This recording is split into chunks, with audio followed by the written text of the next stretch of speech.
Hey everybody! Welcome back to our YouTube channel spoken English with Shyamala. ఈరోజు word అరిగిపోవడం. అరిగిపోవడాన్ని ఇంగ్లీష్లో ఏమంటారో చూద్దాం.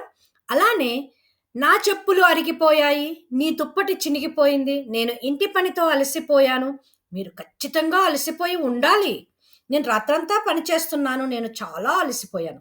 ఇలాంటి సెంటెన్సెస్ని ఇంగ్లీష్లో ఎలా చెప్పాలో చూద్దాం. మరిన్ని ఇలాంటి వీడియోస్ కోసం మన ఛానల్ని సబ్స్క్రైబ్ చేసుకోండి. అలానే if you like this content don't forget to click the like button. అరిగిపోవటం. అరిగిపోవడాన్ని ఇంగ్లీష్లో వోర్న్ అవుట్ అంటాము. వోర్న్ అవుట్ ఆర్ టార్న్ అని కూడా చెప్పవచ్చు. నా చెప్పులు అరిగిపోయాయి. My sandals are worn out. My sandals are worn out or my sandals are torn. నీ దుప్పటి చినిగిపోయింది. Your blanket is worn out. Your blanket is worn out.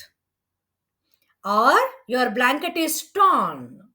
Your blanket is torn అని కూడా చెప్పవచ్చు.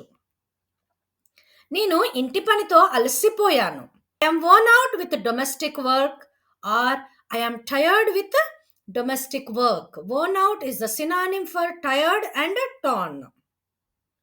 మీరు ఖచ్చితంగా అలసిపోయి ఉండాలి. You must be absolutely worn out. You must be absolutely worn out or you must be absolutely tired. నేను రాత్రంతా పని చేస్తున్నాను, నేను చాలా అలసిపోయాను. I have been working all night and I am worn out. I have been working all night and I am worn out or I am tired. Thank you for watching. Don't forget to subscribe our channel, and if you like this content, don't forget to click the like button. Hasta luego. Adios.